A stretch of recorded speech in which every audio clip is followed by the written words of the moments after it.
Peshat. Peshat. Simple meaning of the text. Look at the context. Rashi. Rashi. We first start with Rashi. Will be in Parashat Emor, which is Leviticus chapter 21 to 24. Emor means speak. 예, 아몰 파라샤 21장에서 레위기 21장에서 25장 24장입니다. 24장 아몰 예, 말하라죠. We'll start with verse 1. Hashem said to Moses, Say to the Kohanim, the sons of Aaron, and you shall say to them, To a dead person he shall not become impure among his people. 21장 1절 하나님께서 모세에게 말씀하셨다. 그 제사장들 곧 아론의 아들들에게 일러라. 그의 백성 중에 시신을 다 자신을 부정하게 하지 말라고 너는 그들에게 일러야 한다.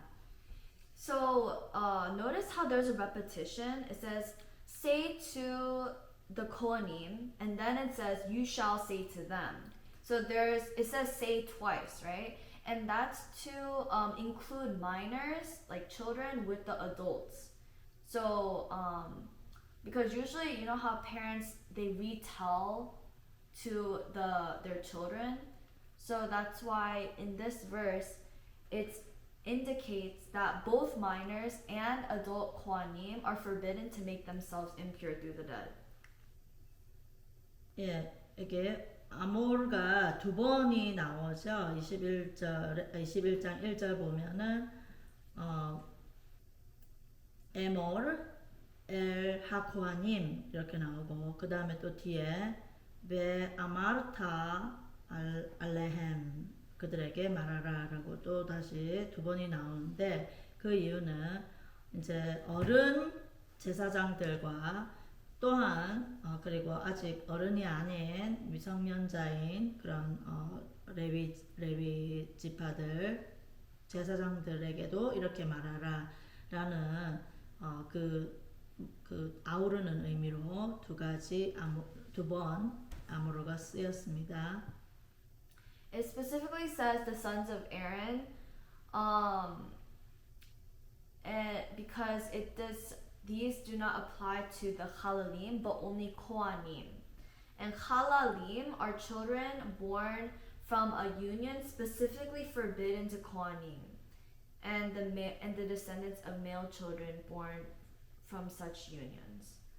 So Chalalim are children of, I guess, forbidden marriage of a Kohanim. Those are Chalalim.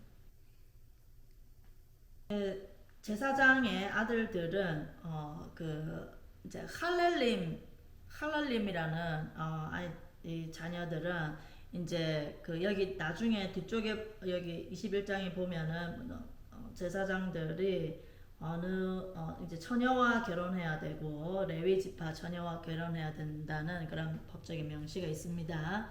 근데 만약에 그렇지 않은 불법적 그 명시되지 않은 그런 관계에서 결혼을 해서 자녀가 나오게 되면 그 자녀들은 코하님이 아니고 할렐림이라고 해서 정식의 자녀가 되지 않습니다. 그래서 이 법은 코하님에만 적용되는 코하님 자녀들, 그러니까 제사장 자녀들에게 정식 자녀들에게만 해당이 됩니다. 그런 비정식적인 그런 관계에서 나온 자녀들은 제외됩니다. Verse 2. Except for his relative who is closest to him, to his mother and to his father, to his son and to his daughter and to his brother. 2절에 오직 그에게 가까운 그의 살부치고 그의 어머니나 그의 아버지나 그의 아들이나 그의 딸이나 그의 형제나. The relative that is talking about in verse 2 is talking about his wife. 2절에 그 시체에 닿아서 부정하게 되지 말아야 되는데 근데 예외적으로 그의 가까운 그의 살부치라고 돼 있는데 이제 이것은 와이프를 의미합니다. 자신의 와이프 처와 또 그의 어머니, 아버지, 아들, 딸, 형제는 이제 예외가 되는 것입니다. So he's allowed to bury them. 이 사람들은 묻어줄 수 있기 때문에. That's called a met mitzvah. 이것을 맷 미tz바랍니다. 즉 자신의 가까운 이 살부치들, 어머니, 아버지, 아들, 딸, 형제는 매장할 수 있다는 뜻입니다. Verse 5, They shall not make a bald spot on their heads, and they shall not shave the edge of their beard, and in their flesh they shall not scratch a scratch. 오직 그들은 그들의 머리를 대머리로 만들지 말고 불의 나루를 면도하지 말고 상처를 내지 말아야 한다. So in this verse, it qualifies a lot of the commandments given to Israel. But this verse makes these commandments that were already given to Israel even more specific and exclusive to Kohanim. So for example, the first part, they shall not make a bald spot on their heads. The same verse is given to Israelites in Deuteronomy chapter 14 verse 1. It says, do not make a bald spot between the eyes. And so in this verse, it's being even more specific about where they cannot make a bald spot because that is specifically for Kohanim. Between the eyes? Yeah. Only between eyes? Yeah, that's what it says. Deuteronomy chapter 4 verse 1.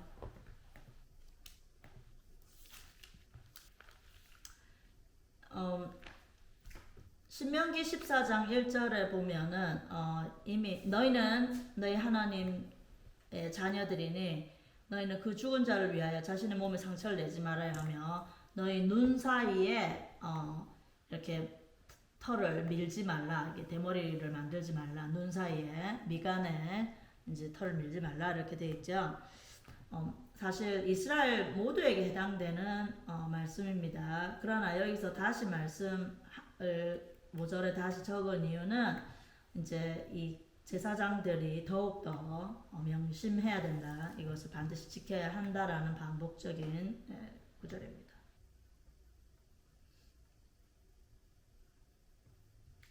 And it says they shall not shave the edge of their beard. And it's parallel to Leviticus chapter 19, verse 27, where it gives the same commandment. And it also, so these are all just examples. And in their flesh they shall not scratch a scratch. This is parallel to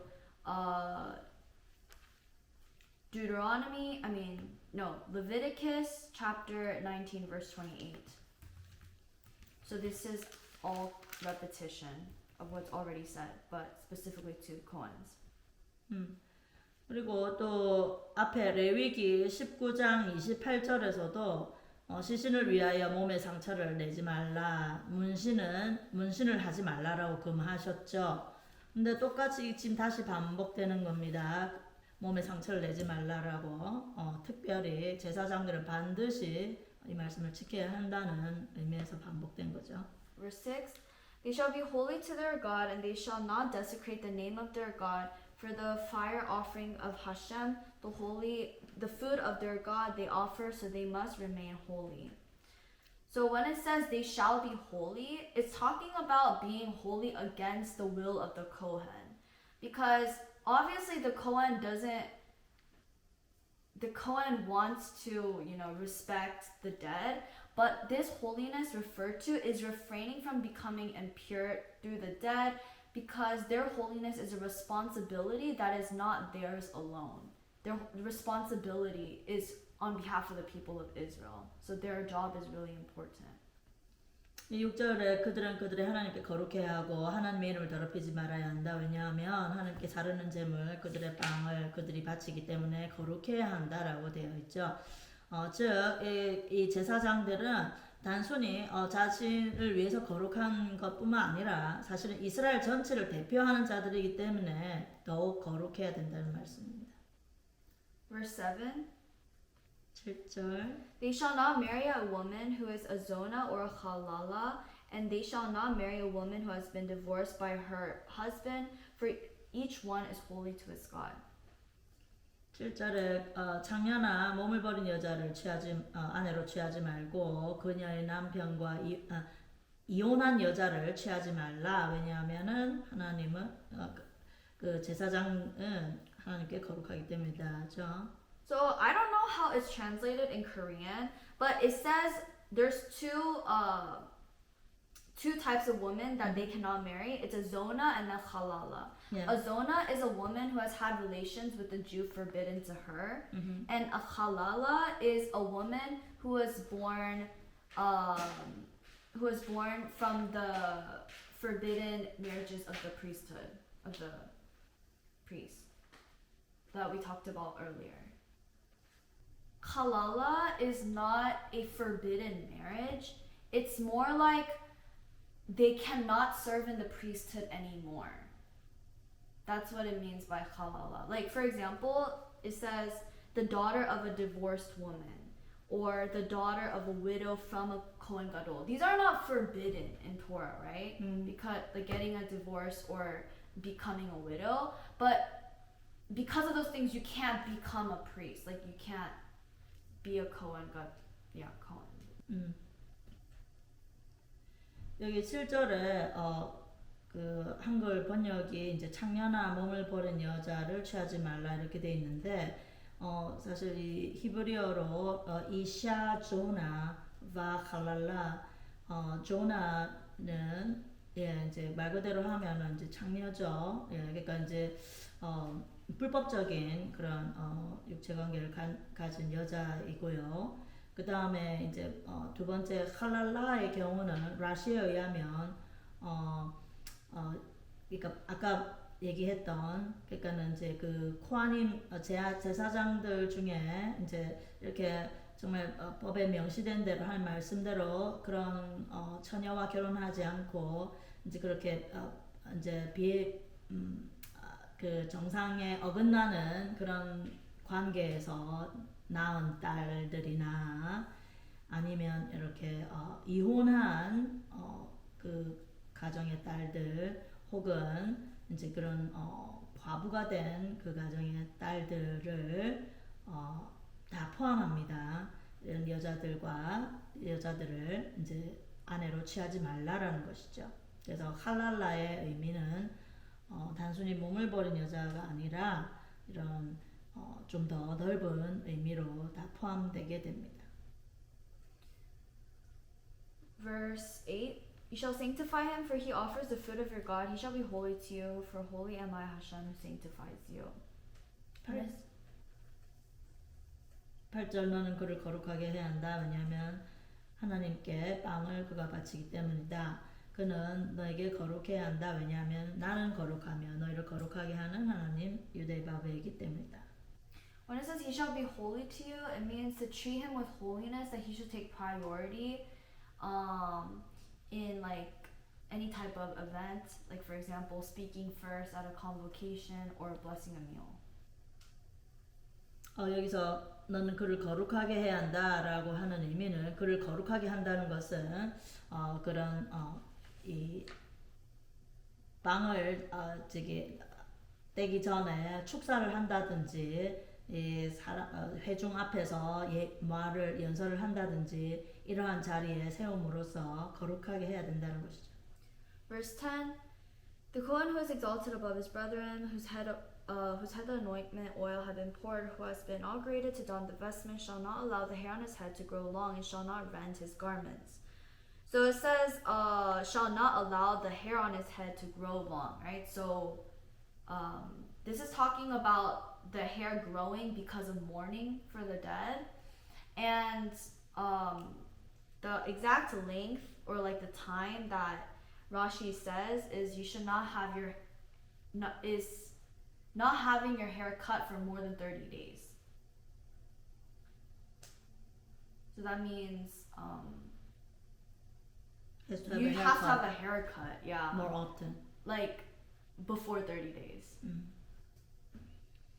여기 10절에 이제 제사장들은 머리를 풀지 말아야 하고 머리를 기르지 말라라고 되어 있는데 이것은 이제 머리를 기르는 행위가 사실은 죽은 자를 애도하는 의미에서 머리를 기르는 것을 하지 말라라는 것입니다. 또한 제사장들은 또 30일이 지나기 전에 머리를 잘 깎아야 됩니다. 그만큼 자주 머리를 깎아서 머리가 길지 않도록 한 달 이내로 머리를 깎아서 머리가 길지 않도록 해야 된다는 것이죠. Verse 11, he shall not come to make any souls of the dead. And so this means that the priest should not come under the same roof as the corpse. 11절에 이제 어떤 시체도 가지 말도록 되어 있는데 이게 무슨 말이냐면은 그 시체가 누워 있는 그 집, 그 지붕 아래에 같은 지붕 아래에 있지 말아야 된다라는 것입니다. And that's including the blood of the corpse. It doesn't have to be the body. 단순히 몸 그 시신뿐만 아니라 그 시체가에서 나온 피라든지 피가 있는 곳에 그곳에도 가면 안 된다는 그 지붕 아래에는 같이 있으면 안 된다는 것입니다. Verse 12, he shall not leave the sanctuary, he will not defile the sanctuary of his God. For a crown, the oil of God's anointment is upon him. I am Hashem. 12절 성소로부터 나가지 말아야 한다. 그리고 그 하나님의 성소를 더럽히지 말아야 한다. 왜냐하면 하나님의 관유의 성별이 그 기름 부심의 성별이 그 위에 있기 때문이다. So this means that even though he is mourning, he still continues to perform the temple service. 그래서 예를 들어서 가족이 이렇게 가족 중에 사망하여도 계속 이 제사장으로서의 그 일을 수행해야 된다는 것이죠. 이 성소화에서 계속 수행해야 된다는 것입니다. Okay, verse 15. And he shall not defile his offspring among his people, for I am Hashem who sanctifies him. 15절 그의 백성들 중에서 그의 자손을 욕되게 하지 말아야 한다. 왜냐하면 나는 그를 거룩해 하게 하는 유대의 바베이다. So it says he shall not defile his offspring. And this is like how the halalim, they're different. Because if he married a woman who is unfit for the Kohen Gadol, his offspring would be defiled and they cannot partake in the kahuna. 그러니까 이게 15절이 아까 7절에 설명을 했듯이 이제 그러한 자녀들이 되는 거죠. 만약에 제사장들이 이렇게 그러한 지금 21장에서 말씀하고 계시는 그 관계에 그 처녀와 결혼하지 레위 지파의 처녀와 결혼치 않으면 사실 불법적인 그런 관계에서 나오는 자녀들은 그 자손들이 다 이제 다 이렇게 할랄라가 돼버리는 거죠. 할랄라 아까 얘기했던 그리고 이제 이런 할랄림이 돼버리니까 그 자손들이 욕되게 되는 것이죠. 그래서 그런 관계를 불법적인 관계를 혼인을 하지 말라는 뜻입니다. And then it talks about like the people that the Kohanim cannot approach. And then in verse 21, it says, any man in whom there is a blemish from among the offspring of Aaron the Kohen shall not approach to offer the fire offerings of Hashem. There is in him a blemish, the bread of his God, he shall not approach to offer. 여기 이제 그 다음에 부분들은 지금 구절들은 전부 이제 제사장으로서 섬길 수 있는 제사장직으로 수행하지 할 수 없는 자들에 대해서 쭉 나와 있죠. 21절에 제사장 아론의 자손 중 흠 있는 사람은 하나님께 그 사르는 제물을 바치기 위해서 나올 수 없다. 그에게 흠이 있는 한 빵을 바칠 수 없다라는 것이죠. And it says, in whom there is a blemish, that is referring to the Kohen. And if his blemish goes away or like past, he is fit to perform the service again. 그러나 이제 흠이 이제 치료가 되고 이제 사라지게 되면 뭐 다시 제사장으로 섬길 수 있죠. Now we'll move on to chapter 22, verse 3. Say to them throughout your generations, any man from among any of your offspring who shall come near the holy of the holies, that the children of Israel may sanctify to Hashem with his impurity upon him, that person shall be cut off from before me. I am Hashem. 22장 3절 대대로 자손 중에 이스라엘 자손이 하나님께 거룩하게 구별한 그 성물들의 부정함으로 나오는 모든 사람은 그 목숨이 끊어져야 한다.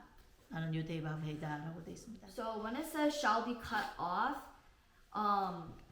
one person might be able to think that he is cut off from this side to that side or like settle in another place. But to teach us otherwise, the verse says, I am Hashem, which implies that God is everywhere. So you can't just like settle in another place. 여기 지금 목숨이 내 앞에서 끊어져야 한다. 나는 유대바베이다라고 다시 나는 유대바베이다라고 말씀하신 이유는 뭐 여기서 이제 목숨이 끊어져도 또 다른 저쪽에서는 살 수 있지 않나라고 생각할 수 있는데 하나님은 무소부지하시죠. 저 모두에 없는 하나님이 계시지 않는 곳은 없습니다. 즉 목숨이 완전히 끊어져서 어디 발붙일 곳이 없다는 것이죠. Verse 4.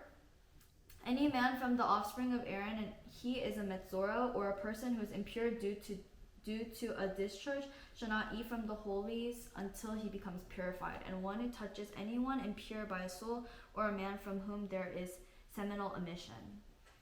4절 아론의 자손 중에 악성 피부병이나 유출병 환자면 정결해질 때까지 성물들을 먹지 말아야 한다. 모든 부정한 사람이나 정액이 나온 사람에게 닿는 자. Until he becomes purified means he becomes purified with the sunset after his immersion. 이제 정결해질 때까지 먹지 말라 돼 있는데 어떻게 하면 정결해지나요? B급에 이제 완전히 물 속에 잠겨서 완전히 담그는 씻는 것이죠. 그 정결례를 하고 해가 지고 나면 정결해집니다. 왜냐하면 새로운 날이 시작되니까요. Verse 9, they shall guard my safekeeping, and they shall not bear sin over it and die because of it, for they will have defiled it. I am Hashem who sanctifies them. 5절 또는 부정하게 된 모든 기는 때는 부정하게 된 사람에게 닿는 사람. So this death that is referenced in verse 9, it is directly by heaven. 그 9절에 그러니까 부정하게 돼서 정결하지 않은 상태에서 성물을 먹음으로써 짓는 이런 죄들로 인해서 이제 죽임을 당하는 것은 바로 하나님에 의해서 직접 죽임을 당하는 것이라는 뜻이죠. Verse 11. 11절. If a Kohen shall acquire a person an acquisition of his money, he may eat of it, and someone born in his household, they may eat of his bread. 11절 제사장이 그의 돈으로 산 사람은 그것을 먹을 수 있다. 그의 시종 그들은 그의 빵을 먹을 수 있다. Born in his household is talking about the children, and the wife of a Kohen can also eat teruma because she is an acquisition of his money. That's considered. She's considered a part of that. Children too? Yeah. 여기에 제사장이 그의 돈으로 산 사람은 먹을 수 있다라고 되어 있는데 그 제사장의 와이프도 돈으로 산 사람이 하나죠. 왜냐하면은 사실 이제 히브리적 의미로서 이제 그 결혼 계약 관계에 의해서 이제 남편이 와이프를 이제 돈으로 사는 것과 마찬가지이기 때문에 제사장의 처는 테루마 이 성물을 같이 먹을 수 있다는 것이죠. 제사장과 그 와이프와 그리고 그 아이들은 먹을 수 있다는 것이죠. Verse 12. 12절 제사장이 If a Kohen's daughter shall be married to an outsider, she may not eat of the separated holies. 12절에 제사장의 딸이 일반인에게 출가했을 때는 이 성물들을 같이 먹을 수 없습니다. To an outsider is referring to a Levite or Israelite. It's a Jew who is not a Kohen. 여기 딸이 일반인에게 출가했을 때라고 되어 있는데 이 일반인이라는 것은 그 제사장이 아닌 레위 지파가 아닌 다른 그 다른 지파의 이스라엘 사람과 결혼한 경우를 의미합니다. Verse 14. 왜냐하면 이제 코하님과 결혼했으면 코하님이니까 제사장이니까 당연히 먹을 수 있겠죠. 그러나 이제 다른 일반인에게 출가했을 때는 이 성물을 먹는데 참여할 수 없다는 것이죠. Verse 14. If a man will eat that which is holy inadvertently, he shall add its fifth to it, and he shall give that which is holy to the Kohen. 어떤 사람이 실수로 성물을 먹었으면 그것에 5분의 1을 더해서 그 성물을 제사장에게 돌려주는 것이죠. This fifth is not by money, but it's by like fruits which have no sanctity, but they become teruma. 이 5분의 1을 더해서라고 돼 있는데 뭐 돈으로 5분의 1을 더 이자를 지급한다는 것이 아니고 그 열매들 그러니까 그런 어떤 과실들을 5분의 1을 더해서 테루마로 내야 된다는 것입니다. Verse 25. Okay, that makes sense. From the hand of a stranger you shall not offer the bread of your God from any of these, for their corruption is in them, a blemish is in them, they will not appease for you. 25절 이방인의 손으로부터 너희는 이런 모든 것 중에 너희 하나님의 빵으로 바치지 말아야 한다. 왜냐하면 그것들에게는 상처가 있고 흠이 있는 것은 너희가 기쁘게 받아들여지지 않을 것이기 때문이다. This is in reference to verse 18, where it talks about how you shall accept an offering from non-Jews, that they can pledge vows and voluntary offerings like members of the nation of Israel. So both verse 18 and 26, they're actually including non-Jews, converts into into giving offerings, the same as Jews. 25절 이방인의 손으로부터도 너희는 이런 모든 것 중에 하나님의 빵으로 바치지 말아야 된다. 그 앞에 이제 여러 가지 이제 blemish 그러니까 여러 가지 그 흠이 있는 것들 눈먼 거, 부러진 거, 잘린 거, 뭐 사지가 길 거, 뭐 이런 재물에 여러 가지 흠이 있는 것들 그런 것들은 이방인의 손으로부터도 하나님께 빵으로 바치지 말아야 된다라는 것이죠. 근데 이 이방인이 바치는 이 부분이 바로 18절 앞에 22장 18절에 나와 있죠. 거기에 이제 이스라엘 집의 각 사람과 이스라엘 우거하는 나그네가 그의 제물을 서원과 자원 제물로 이렇게 올림 제물로 바칠 때에 에 대한 것입니다. 그러니까 이방인이 바치는 제물들도 이렇게 흠이 없는 것으로 마찬가지로 해야 된다는 것이죠. Verse 29, and when you slaughter a sacrifice of a thanksgiving offering to Hashem, you shall slaughter it to be an appeasement for you. And the reason it says to be an appeasement for you, Rashi talks about how you don't slaughter or you don't give this animal to eat it, for you to eat it. Because one thought of this kind of like something that disqualifies the offering will not appease for you. Basically, intention is important when you give the offering. You shouldn't give it to eat it. 19절 너희는 하나님께 감사 희생제물 제사를 드릴 때 너희가 기쁘게 받아들여지도록 제사 드리라라고 돼 있는데 제바토다라고 돼 있는데 이것이 감사 제물입니다.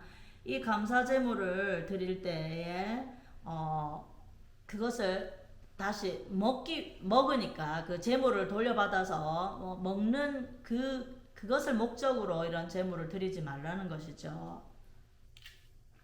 결국 나의 유익을 위해서 내가 결국 그 고기를 먹고자 하는 그런 마음을 가지고 하나님 앞에 제물을 바치는 척하는 이런 그런 의도죠. 카바나가 좋아야 된다는 것입니다. 카바나가 좋지 않은 그런 제물을 드리지 말라는 것입니다.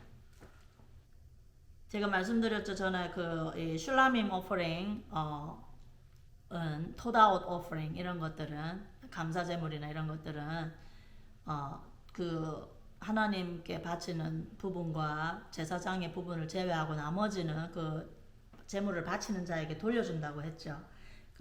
그래서 다시 돌려받아서 먹게 되니까 그것을 목적으로 이렇게 하나님 앞에 또 제물을 바치는 그런 짓은 하지 말라는 것입니다. 항상 의도가 중요한 것이죠. So moving on to chapter 23.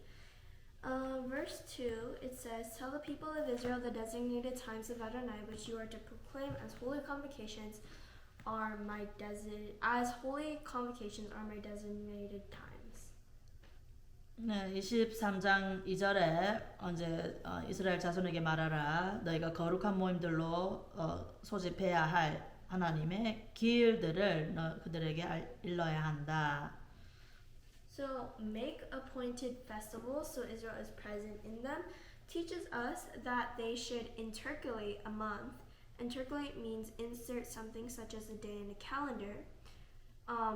Teaches that they should intercalate a month and a year so that the exiles, the Jews living in diaspora, have enough time to go to Jerusalem for the festivals but haven't arrived yet.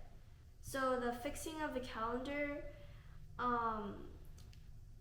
is to allow the maximum representation of Israel in Jerusalem during the festivals by postponing them.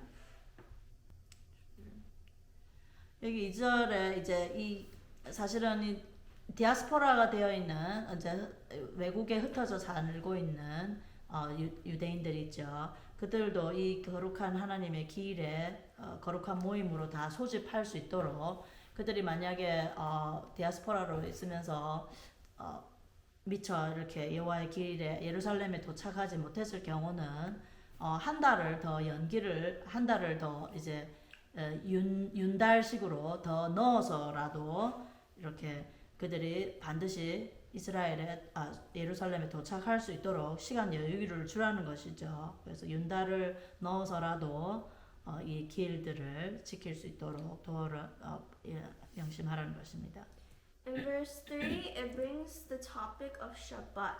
But Shabbat doesn't fall into the category of festivals, so why is the topic of Shabbat put next to the festivals?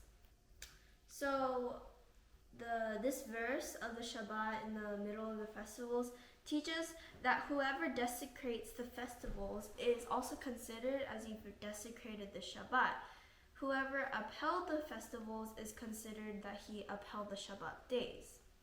Because earthly courts treat festivals more leniently than the Shabbat.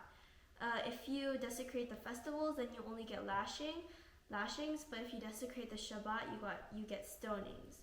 But the heavenly court views them with equal gravity.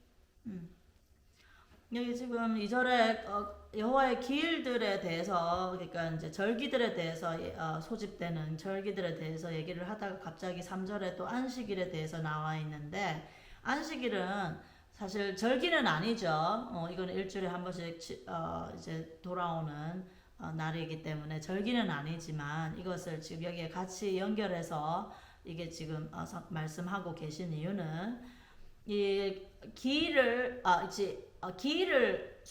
기일에는 다 소집해야 되죠. 거룩한 모임으로 예루살렘에 모여야 되는데 그 세 번의 제가 말씀드렸던 세 번의 그 기일들 모든 남자들이 예루살렘에 모여야 되는 그 기일을 만약에 어기면은 이 하늘의 법정에서는 이제 기일을 어긴 것이 안식일을 어긴 것과 같은 중대한 똑같은 범죄로 적용되기 때문에 그 똑같은 처벌에 처해진다는 그 하늘의 법정에서는 그런 똑같은 동일한 의미가 있기 때문입니다. 절기를 어겼을 때는 그냥 매를 맞는 처벌이고 안식일을 어겼을 때는 돌에 맞아서 죽는 처벌이지만 이 땅에서는 그렇지만 하늘의 법정에서는 똑같은 돌에 맞아서 죽는 그런 처벌과 같은 처벌에 처해지기 때문에 기일들 바로 다음에 안식일에 대한 설명도 같이 나와 있는 겁니다. Okay, in verse 5, this talks about the Pesach offering, not the actual festival, because the festival doesn't begin until the 15th. 여기 지금 5절 이제 그 6월절 14일 저녁 때 6월절이다라고 돼 있는데 14일 저녁이면은 저녁 때가 되면은 15일로 넘어가는 것이죠. 지난번에 6월절 설명에서 말씀드린 적이 있는데 즉 15일이 되면 이제 6월절 세대를 같이 먹는 시간입니다. Verse 8, bring an offering made by fire to Adonai for 7 days. On the 7th day is a holy convocation. Do not do any kind of ordinary work. So you shouldn't do any work of labor, even tasks that are considered necessity, which has financial loss in abstaining from them. So even if the work causes money to be lost, you still shouldn't do it. 여기 이제 7절에 첫째 날에는 거룩한 모임으로 거룩한 모임이 있어야 되고 어떠한 일상의 일도 하지 말라고 돼 있죠. 그래서 어떠한 일상의 일도 하지 말아야 하기 때문에 예를 들어서 일을 하지 않아서 그걸로 인해서 어떤 재정적인 손해가 입는 일이 있더라도 일상의 일을 하지 말라는 것입니다. Okay. So verse 10. 그 무교절의 첫날에 말하는 것이죠. 무교절 첫날에는 일상의 일을 못하게 되어 있습니다. Verse 10, it talks about the people of Israel bringing the first fruits of the harvest to the Kohen. And first can sometimes be used in the sense of best. So bring your best to the Kohen. 여기 10절 이게 그 첫 곡식단을 그 제사장이 가져가야 된다라고 되어 있는데요. 10절에 사실 이거는 첫 수확이라는 뜻이 아니고요. 이 처음은 가장 좋은 최고의 그 곡식단을 제사장에게 가져가야 된다라는 뜻입니다. And then verse 11, it talks about the Kohen waving the sheaf before Adonai. So waving is moving the object back and forth to restrain the harmful winds, and then he lifts and lowers the sheaf to restrain harmful dews, harmful rain. 여기 그리고 11절에 곡식단을 이제 흔드는 방법이 있죠. 하나님 앞에 이제 이 가장 좋은 곡식단을 가지고 올 때 사실 이 오메르 카운트죠. 오메르 카운트가 들어가는데 오메르 첫 번째 이 최고의 제일 좋은 곡식단 보리단을 가지고 이렇게 제사장에게 가져오게 되면 그것을 제사장이 받아서 하나님 앞에서 이것을 흔들죠. 먼저 앞뒤로 이렇게 흔드는데 이것은 무엇을 상징하냐면은 어떤 그런 뭐 허리케인이나 이런 그런 뭐 스톰 같은 그런 재앙적인 그런 바람들 그런 폭풍들이 안 오지 않도록 하기 위한 의미고 또 위아래로 곡식단을 흔드는 것은 하늘로부터 이제 그 우박이나 뭐 이렇게 해일 같은 그런 것들이 서리 같은 것이 내리지 않도록 하는 그런 상징적인 의미입니다. Verse 17, you must bring bread from your homes for waving 2 loaves made with 1 gallon of fine flour baked with leaven as first fruits for Adonai. 17절 너희 사는 곳으로부터 흔드는 제물인 빵 2개를 가져와야 된다. 그것들을 고운 밀가루 10분의 2의 파로 만들어야 하고 발효된 것을 구워야 한다. 이는 하나님께 첫 소산물들이다. So it says bring bread from your home. So from the land of Israel. The offering. This is talking about Shavuot. Okay, verse 15. From verse 15, it's talking about the Shavuot, the 7th week from counting Omer, the 49th counting of Omer. That time, you are supposed to bring the waving offering, 2 loaves of bread. The leavened bread. But the offering of flour is limited to the land of Israel. So the flour can only come from Israel? Yeah. 15절 이후로는 이제 샤부옷 그러니까 7주째에 그러니까 오메르를 이제 계속 세지요. 세는데 7주째 49번째 오메르를 카운트를 하고 51일째까지 오메르를 세게 되어 있죠.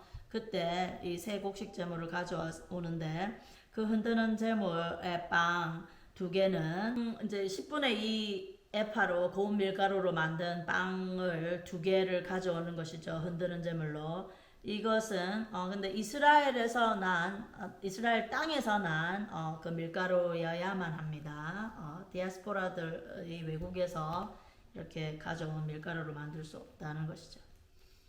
And then it's called the bread of elevation, bread of raising, because it's raised up out of the rest of the crops for the sake of God who is on high. This denotes the elevation of status and setting aside holiness.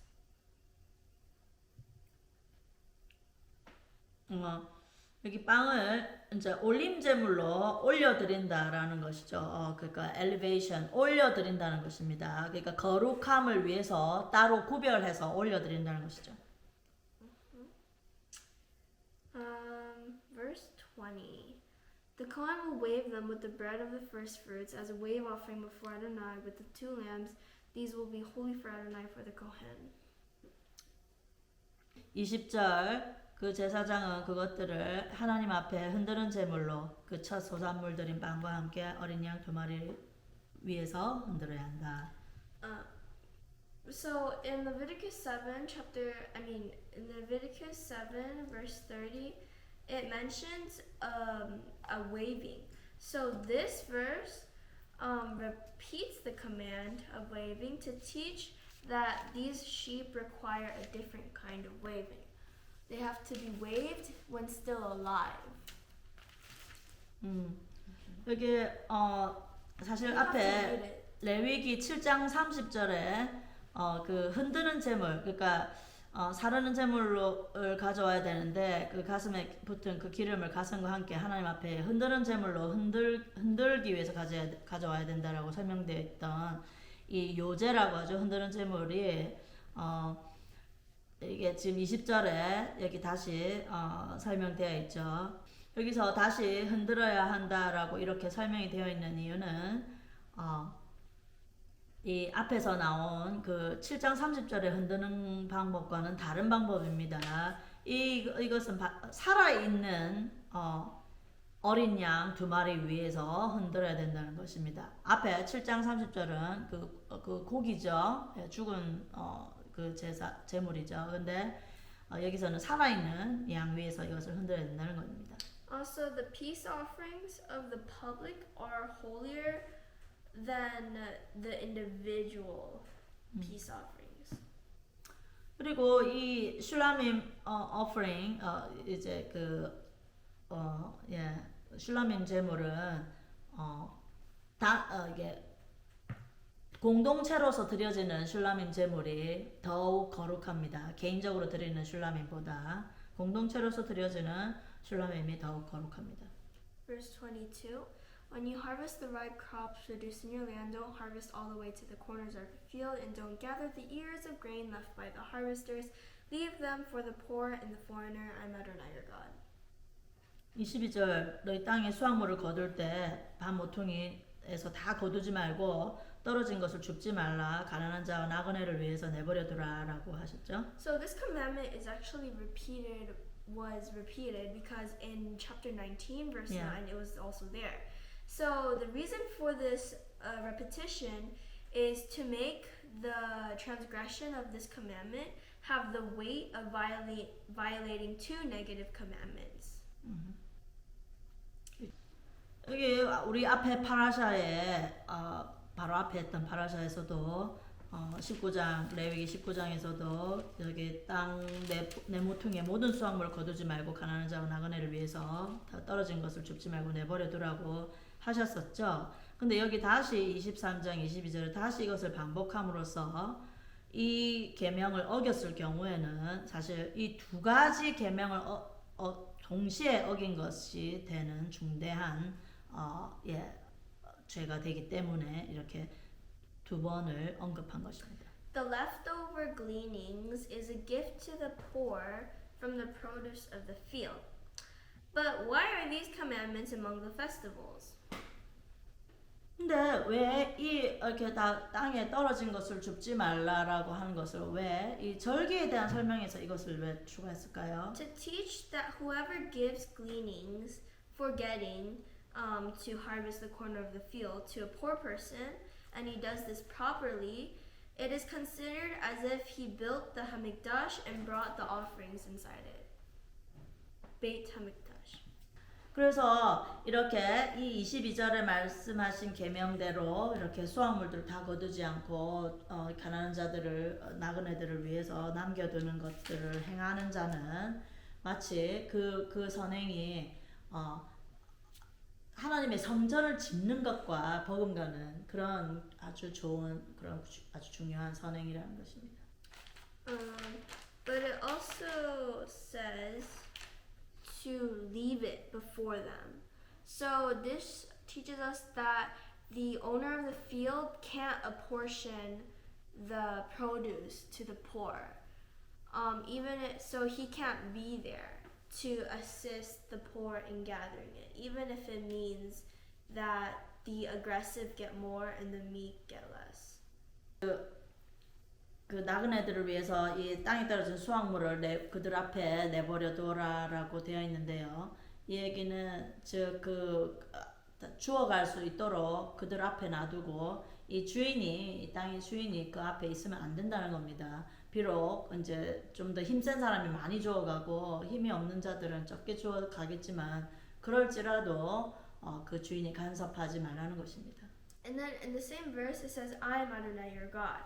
So this emphasizes that he is trustworthy to pay the reward and how praiseworthy it is to fulfill this command.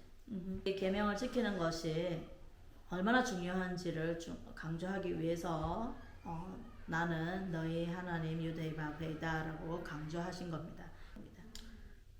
Verse 24 is talking about the blast of the shofar.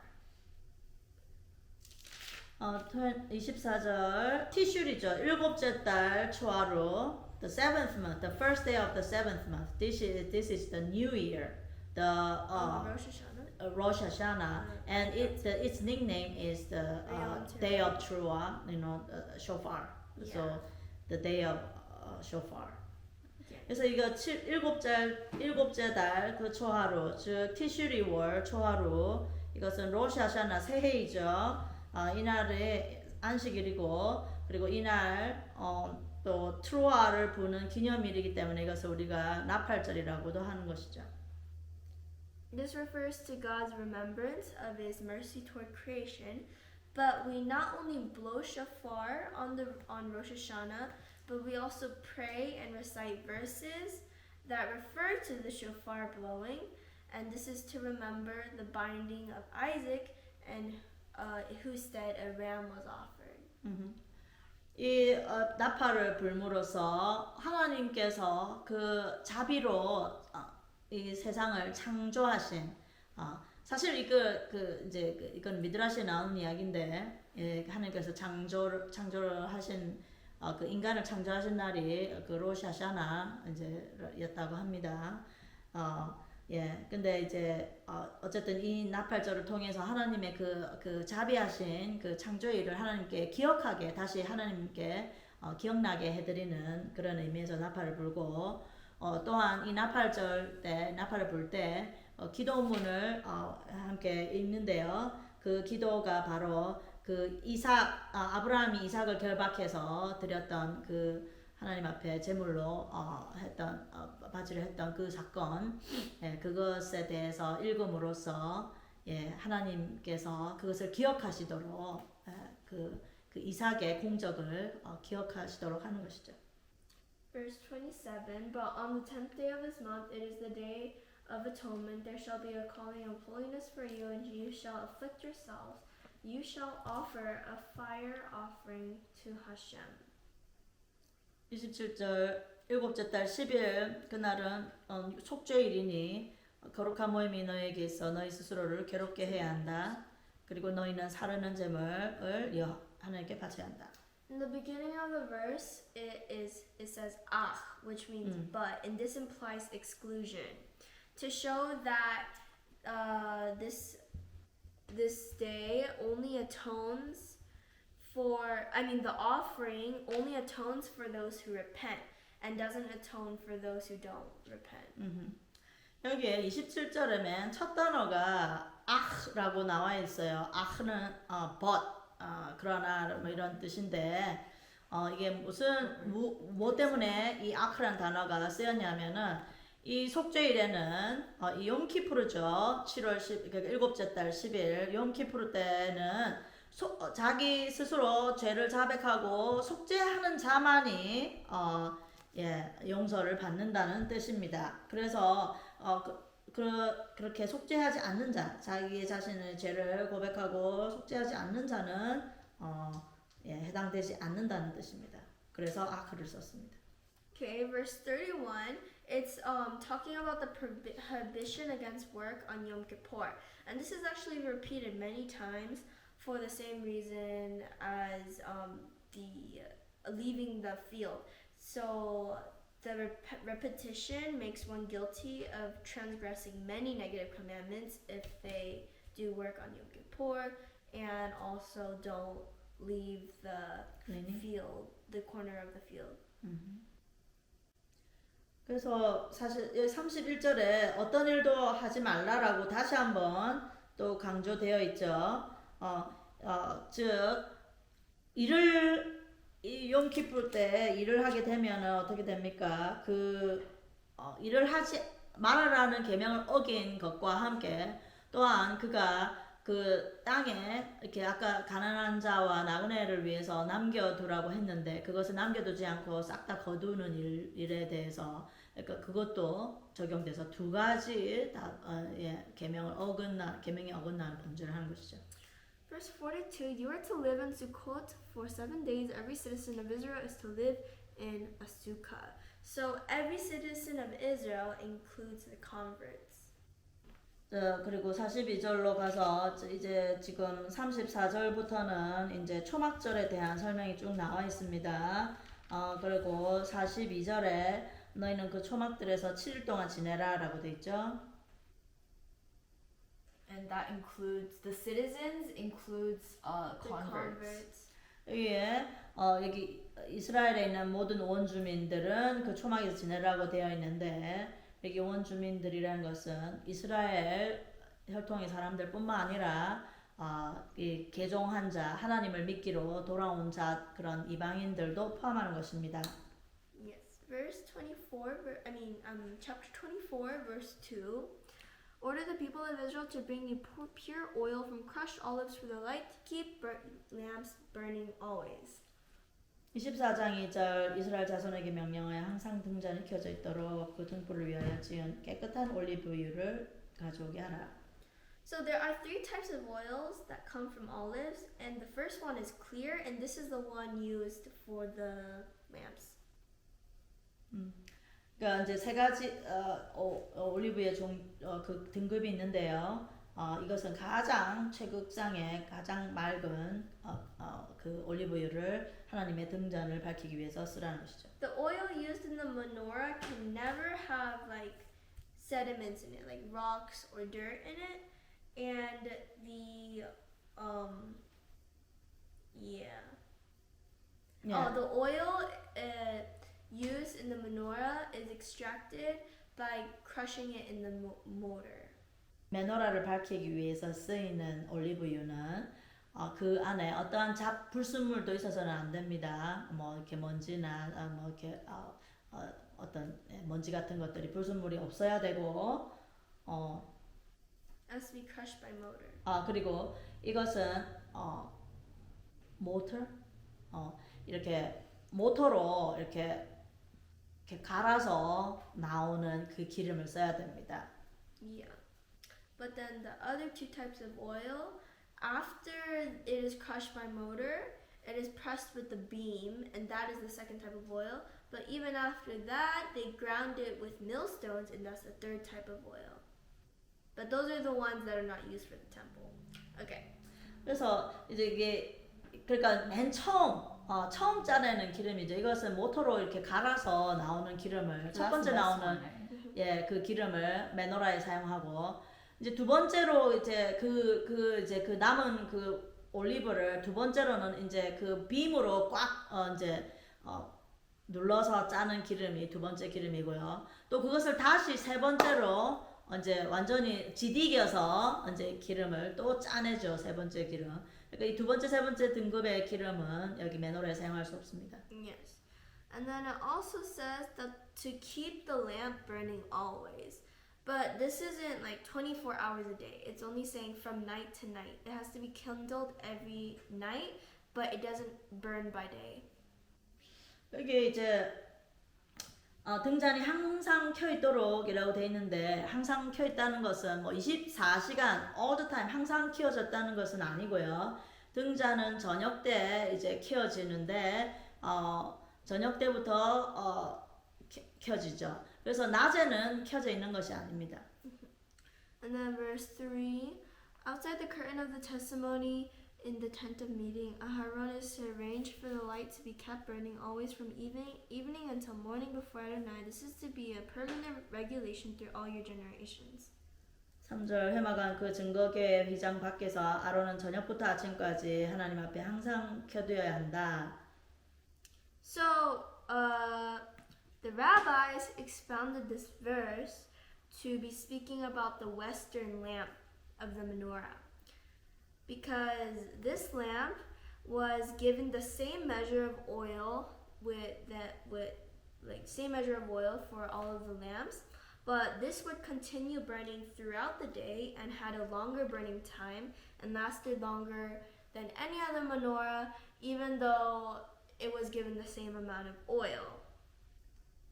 So this is a testimony to the world that the divine presence is among Israel. Western lamp? Yeah, western. Because there's 10 lamps. menorahs in the temple.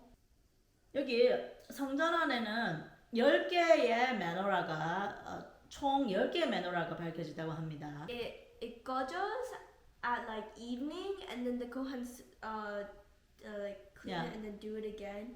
But then for the other menorahs, they turn off like in the morning, whereas that turns off in the evening, so it lasts longer.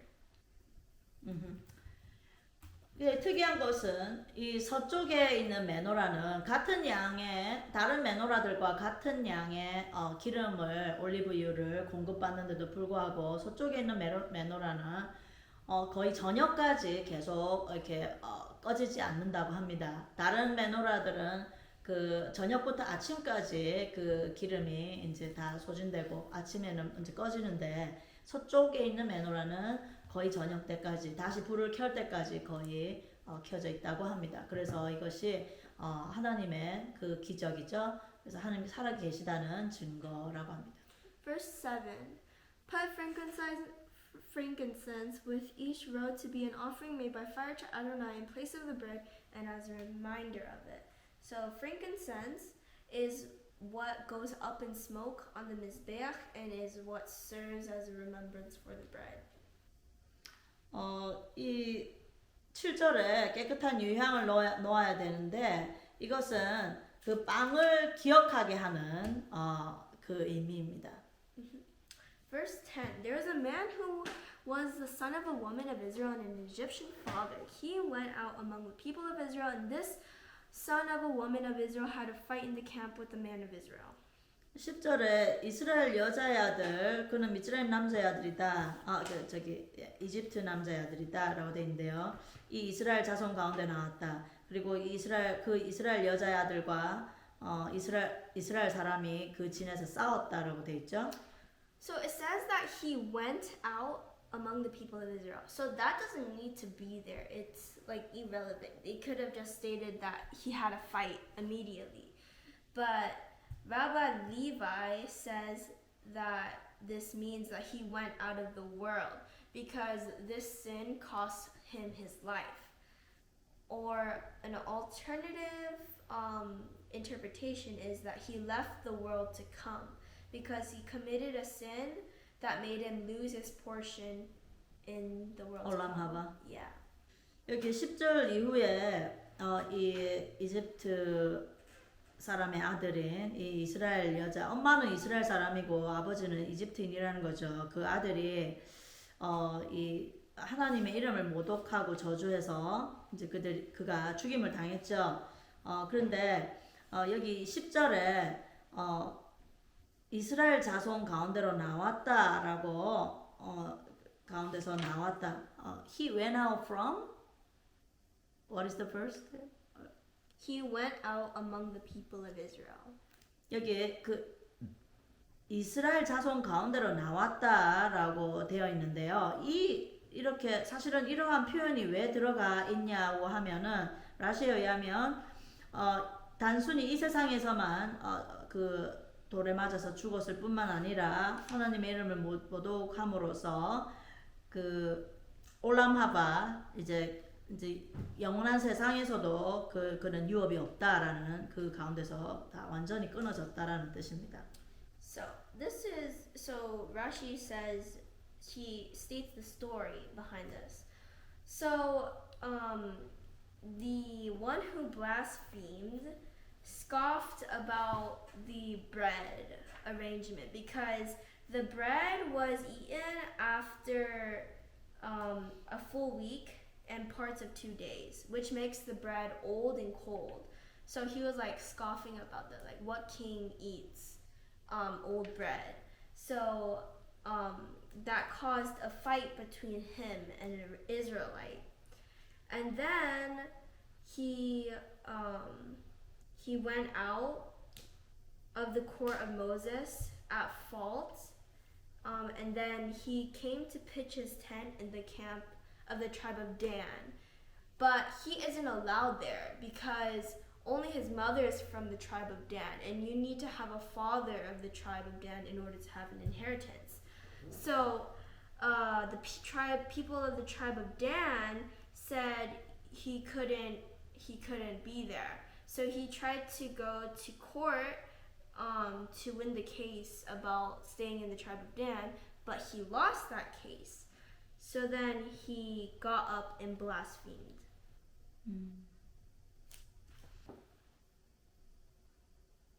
이 8절에 안식일마다 이스라엘 자손의 영원한 언약으로 하나님 앞에 진설병을 차려라는 계명이 나와 있죠. 그 바로 다음에 이 아들에 대해서 나와 있는데 엄마가 단지파의 디브리의 딸 실로밋이고 아버지는 이집트 남자인 이 아들에 대해서 어떤 사람에 대해서 나와 있습니다. 근데 이 사람이 그 하나님의 이 진설병에 대해서 좀 조롱하는 말을 했습니다. 그래서 이게 바로 그 다음에 이어서 나오는 이 스토리가 나오는데요. 누가 어떤 왕이 이렇게 오래된 빵을 먹는 왕이 어딨냐라고 조롱을 했죠. 왜냐면은 이 안식일에 구워지는 금요일날 구워지는 이 빵이 사실 일주일간 그 진설병에 계속 그 성소 안에 놓여져 있는 것이죠. 그래서 그것을 그 다음 안식일 때도 다시 그 빵을 교체하죠. 진설병을. 그래서 그것을 보면서 이 사람이 어떤 왕이 저렇게 오래된 빵을 먹냐라는 식으로 조롱을 했습니다. 그래서 그것으로 인해서 이스라엘 사람들과 싸움이 난 거죠. 그 10절에 이스라엘 사람이 그 진에서 싸웠다고 돼 있죠. 그렇게 조롱하는 말을 듣고 이제 이스라엘 사람이 그것에 대해서 화가 나서 이제 싸웠죠. 그런 일이 있고 이 사람이 또 자신이 그 단지파의 이제 단지파의 그 진 안에다가 자신의 그 장막을 치기 위해서 들어갔을 때 그가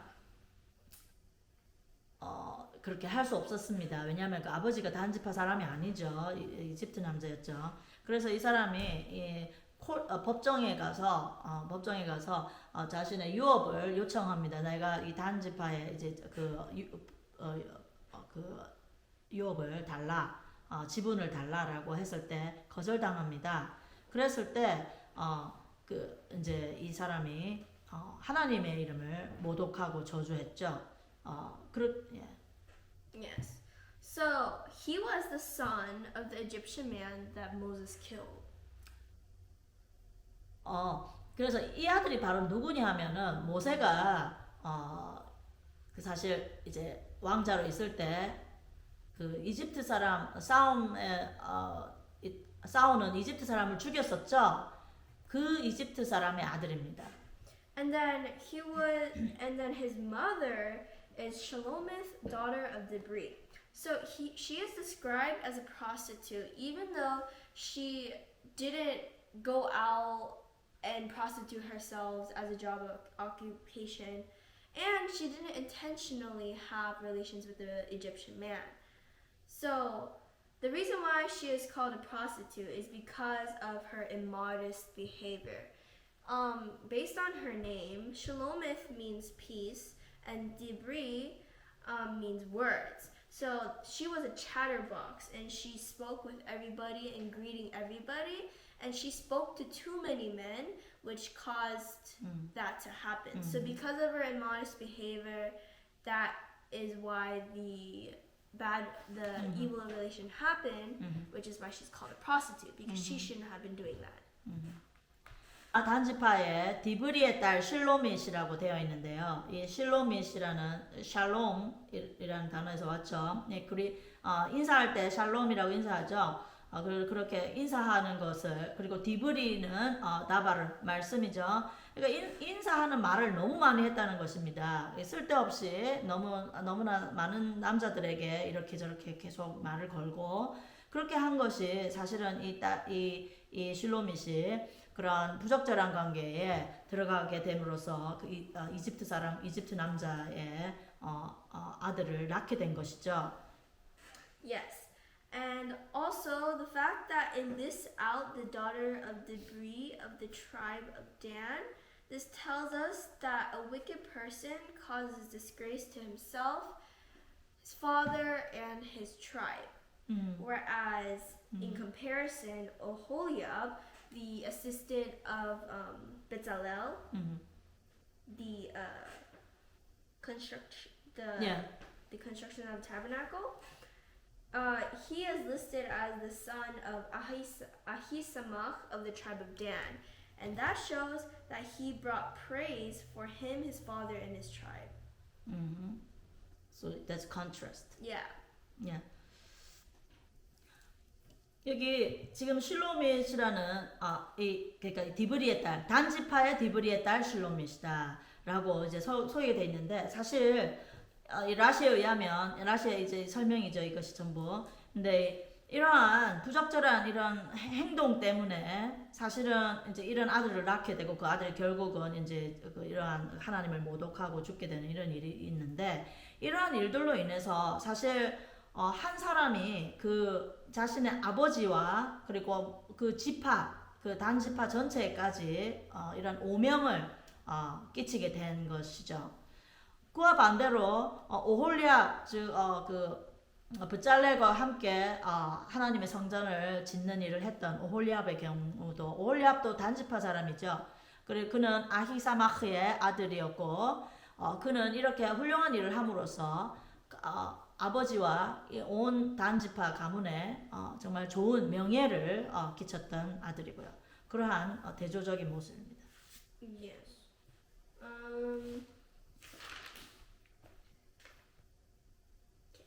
And then verse 22. You are to apply that same standard of judgment to the foreigner as to the citizen, because I am Adonai, your God. So he's saying that he is the God of all of us. So he associates his name upon Israel as he does with the proselytes, the converts. 22절에는 나그네든지 원주민이든지 하나의 법규가 너에게 있어야 한다. 왜냐하면 나는 너희 하나님 유대의 바베이다. 즉 하나님은 단지 이스라엘 사람뿐만 아니라 모든 그 하나님께 돌아오는 모든 이방인 백성들 다 포함해서 그들의 모두의 하나님이라는 뜻입니다. 그러므로 다스리는 법도 하나가 되어야 된다는 것이죠. Yes, and verse 23 says that the people of Israel did the entire commandment that God commanded them to do. 23절 모세가 이스라엘 자손에게 말했다. 그들이 그 저주한 자를 진 밖으로 끌어내어 그에게 돌을 던졌다. 이스라엘 자손이 하나님께서 모세에게 명령하신 대로 했다. Amen. 아멘.